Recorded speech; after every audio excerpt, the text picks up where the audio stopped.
dia langsung nembakin anggota keluarganya yang ada di situ.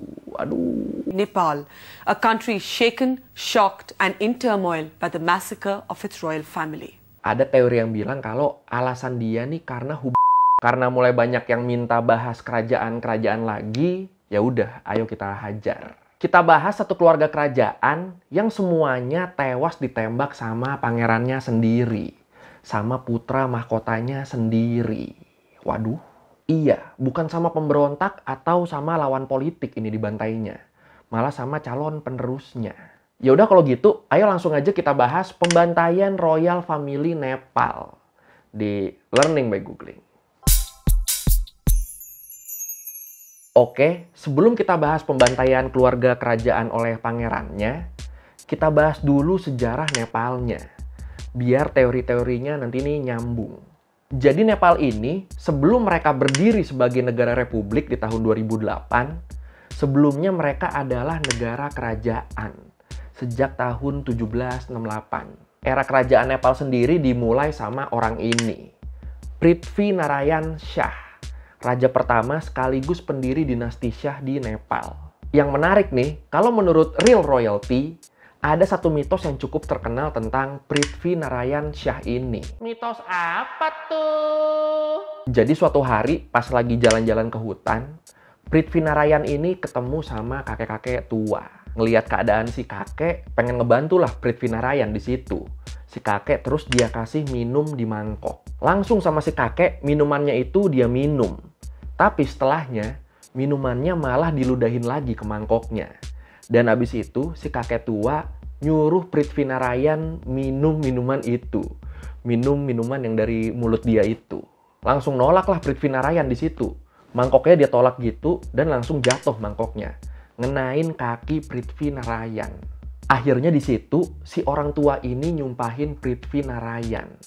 Dia bilang, keluargamu hanya akan bertahan sampai sejumlah jari kakimu. 10 generasi. Dan ternyata si kakek tua itu sebenarnya adalah pertapa suci yang lagi nyamar. Dia pengen ngetes sehambal apa Prithvi Narayan ini. Ya sebenarnya sehambal-hambalnya orang kayaknya nggak perlu sampai minum air ludahan orang lain sih ya. Dan yang akhirnya bikin penasaran di sini, apa bener ini dinasti Shah ini bakal cuma bertahan sampai 10 generasi doang? Ini kita lihat nanti ya. The royal massacre is simply the fulfillment of an ancient curse laid upon the founder of the Shah dynasty, Prithvi Narayan Shah. Nah, di luar mitos itu, sebenarnya sistem kerajaan di Nepal sendiri tuh emang sering banget dapet masalah. Kenapa gitu? Masih menurut Real Royalty, alasan dari banyaknya masalah yang menimpa Royal Family Nepal ini adalah karena nggak ada sistem yang jelas terkait pemilihan penguasa selanjutnya. Biasanya kan kalau di kerajaan-kerajaan tuh yang dapat prioritas buat jadi raja selanjutnya adalah anak laki-laki pertama si raja. Biasanya kayak gitu kan. Nah, kalau di kerajaan Nepal ini sistemnya ini nggak jelas. Siapa yang bakal jadi raja selanjutnya tuh nggak jelas. Anak keberapanya tuh nggak jelas. Dan kondisi ini makin diperparah sama hobi raja yang suka poligami. Nah. Jadi si raja ini punya beberapa istri. Terus masing-masing istrinya ini punya anak. Dan karena nggak ada sistem penerus tahta yang jelas, akhirnya ketika si raja meninggal, semua anaknya ini ngerasa punya hak yang sama. Ngerasa punya hak buat jadi raja selanjutnya. Dan ya udah, ribut udah mereka.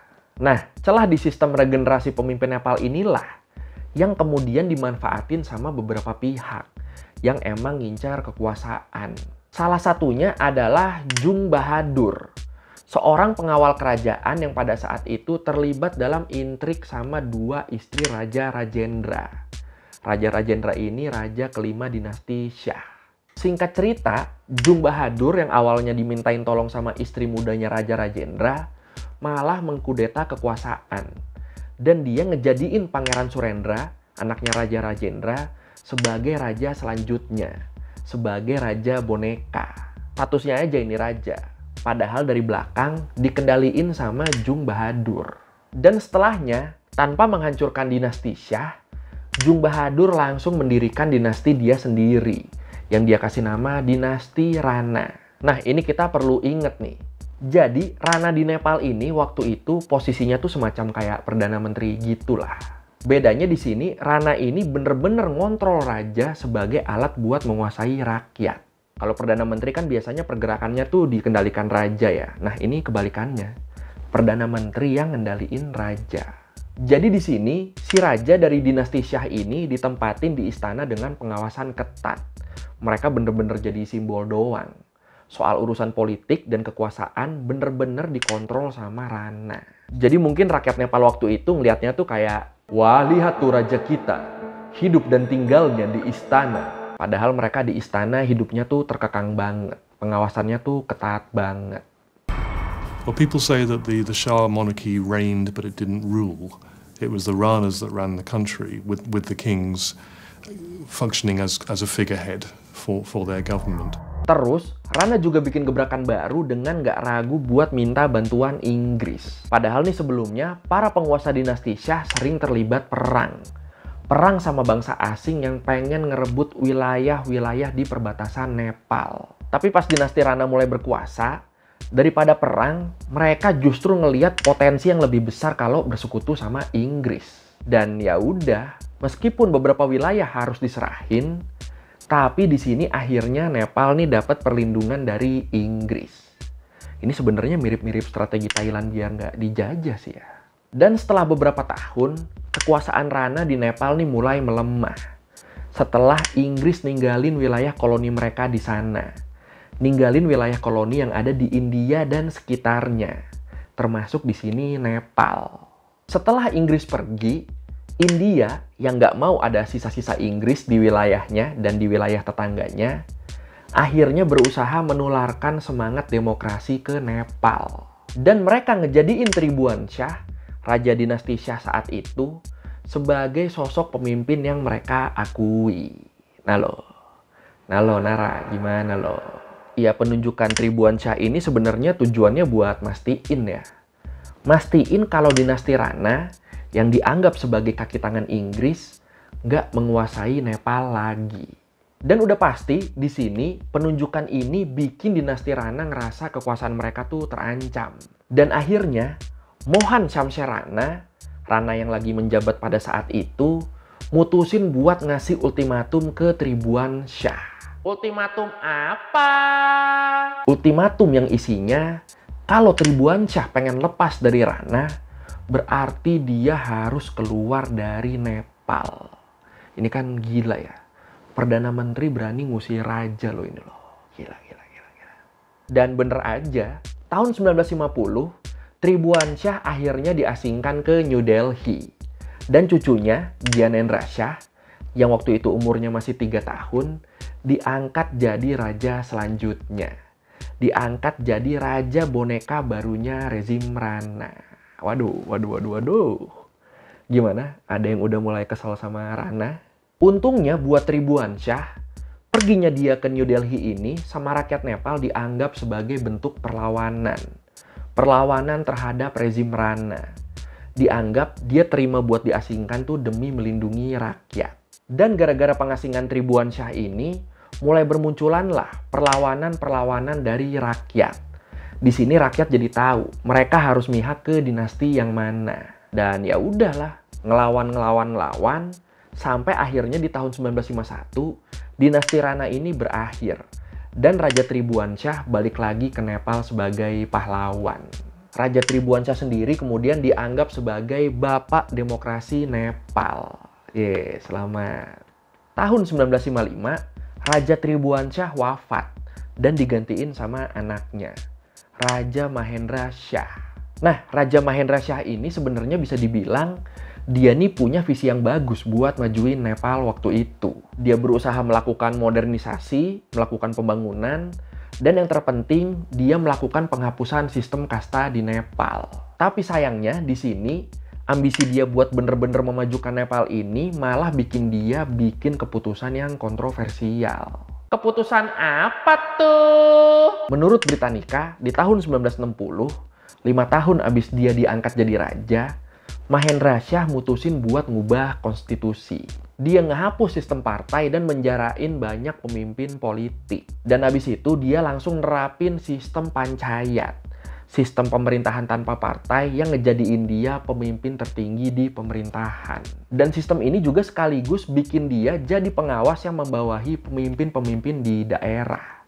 Jadi semuanya tuh berada di bawah pengawasan dia. Ya ini mungkin kalau kita mau berbaik sangka, mungkin nih Mahendra Shah nerapin sistem pancayat ini karena dia pengen ngawasin modernisasi di seluruh Nepal secara menyeluruh. Mungkin ya ini, mungkin ya. Tapi sama orang luar kelihatannya malah kayak dia pengen jadi diktator. Mayor alderman एवं यस ऐतिहासिक यस मुलुकमा यो हाम्रो पहिलो आगमन हो। हामी हिजो बिहान मात्रै हवाई जहाजद्वारा यहाँ पुग्यौं। Dan gilanya, sampai Raja Mahendra Shah ini meninggal di tahun 1972 dan digantiin sama anaknya, Birendra Shah, kondisi Nepal waktu itu masih belum stabil gara-gara perubahan konstitusi tadi. Dan tambahan dikit buat ngingetin aja nih, Birendra Shah ini adalah generasi ke-10 dari dinasti Shah. Lu inget kan lu ya mitos di awal tadi ya? Nah ini generasi ke-10-nya nih. Nah itu tadi sejarah panjang drama penguasa di Nepal. Yang kalau menurut gue lebih banyak apesnya sih ya dinasti Shah ini ya. Sekarang kita bahas soal tragedi penembakannya. Tragedi yang bisa dibilang jadi titik berakhirnya dinasti Shah di Nepal. Tragedi kelam yang menewaskan hampir seluruh keluarga Raja Birendra. Jadi kejadian ini terjadi di tanggal 1 Juni 2001, sekitar jam 19.30 malam. Si pelaku, putra mahkota saat itu, Pangeran Dipendra, dia nih lagi kumpul bareng keluarga besarnya. Ya acara kumpul rutinan keluarga kerajaan gitulah ini intinya. Hari itu, abis dia ngejemput ibunya pulang, Dipendra ini diketahui sempat ngehubungin kekasihnya, Devyani Rana. Abis itu dia juga sempat minta ajudannya buat dibeliin rokok dengan campuran ganja. Abis itu sekitar pukul 23.09, Pangeran Dipendra ini ganti baju. Dia jadi make seragam militer. Dan di situ juga dia ngambil senapan. Terus dia langsung jalan ke ruang tempat keluarganya ngumpul. Dan abis itu ya udah. Dia langsung nembakin anggota keluarganya yang ada di situ. Aduh, sakit nih orang gila. Di sini ibunya Pangeran Dipendra yang tadi dia jemput sama saudaranya sebenarnya tuh sempat berhasil kabur. Tapi habis itu langsung dikejar sama Pangeran Dipendra. Dikejar dan akhirnya mereka kebunuh juga di situ. Aduh, gak tega gue ngebayangin aja. Dan abis dia ngebunuhin keluarganya yang ada di situ, Pangeran Dipendra langsung nembak dirinya sendiri sampai nggak sadarkan diri, sampai koma. Dan di sini udah pasti langsung heboh lah habis itu. Terjadi penembakan di dalam istana. Keluarga raja terbantai oleh anaknya sendiri, termasuk sang raja dan ratu jadi korban di dalamnya. Udah nyebar udah. Nepal, a country shaken, shocked, and in turmoil by the massacre of its royal family. Sampai sekarang nggak ada yang tahu motif sebenarnya Pangeran Dipendra ngelakuin pembantaian ini tuh apa. Karena sebelum bisa ngasih keterangan, Pangeran Dipendra ini keburu meninggal dunia setelah ngalamin koma selama 3 hari. Dan uniknya di sini, secara resmi Pangeran Dipendra ini selama koma dianggap sebagai raja. Karena bapaknya kan tewas tadi kan, dia tembak. Akhirnya dia yang naik jadi raja. Jadi dari tanggal 1 Juni sampai 4 Juni 2001, selama dia koma sampai akhirnya tewas, Dipendra tuh adalah Raja Nepal. Dia meninggal sebagai Raja Nepal. Dan setelah Dipendra meninggal, tanpa sempat ngasih tahu motif dia sebenarnya apa, muncullah teori-teori di sini. Ada teori yang bilang kalau alasan dia nih karena hubungan dia dengan sang kekasih, Devyani Rana itu nggak dapet restu. Dan kalau lu ngerasa nama belakang pacarnya ini kayak akrab ya emang bener. Devyani Rana ini adalah keturunan dari dinasti Rana. Makanya menurut gue sebenarnya ini wajar sih ya kalau hubungan mereka nggak direstuin. Dan background keluarga si pacar ini ya cukup bikin suuzon juga sih. Kalau menurut ABC News, teori ini juga diperkuat dengan adanya bukti kalau Dipendra nih sempat menghubungin Devyani Rana beberapa kali sebelum melakukan pembantaian. Devyani Rananya sendiri, yang gara-gara teori itu banyak disalahkan, akhirnya dia milih pindah ke Eropa dan nggak pernah ngasih keterangan apapun tentang tragedi ini. Jadi ya balik lagi ini cuma sekedar teori. karena nggak ada yang mau buka mulut di sini. Terus ada juga teori lain yang nyebut kalau Dipendra Shah ini cuma ngikutin arahan pamannya, Gyanendra Shah, yang sempat jadi raja bentar pas umur 3 tahun tadi. Dan dipercaya di sini Gyanendra Shah ini pengen ngerasain jadi pemimpin tahta lagi. Gyanendra Shah sendiri akhirnya beneran diangkat jadi raja setelah kasus pembantaian itu. Dan setelah dia jadi raja, dia sempat ngasih statement tentang pembantaian yang terjadi. Dia bilang pembantaian ini nih murni adalah kecelakaan. Dan udah pasti statement ini bikin makin banyak orang yang suuzon ke dia.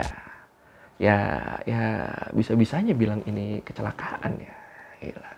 Dan akhirnya Gyanendra Shah jadi Raja Nepal sampai tahun 2008. Sampai Nepal berubah jadi negara republik. Itulah akhir dinasti Shah di Nepal. Kalau menurut lu sendiri gimana? Teori mana yang menurut lu masuk sama pembantaian ini? Yang gara-gara kekasihnya, yang ada hubungan sama kekasihnya? Atau yang gara-gara pamannya, gara-gara Gyanendra Shah tadi? Atau mungkin lu punya teori sendiri? Silahkan tulis di komen.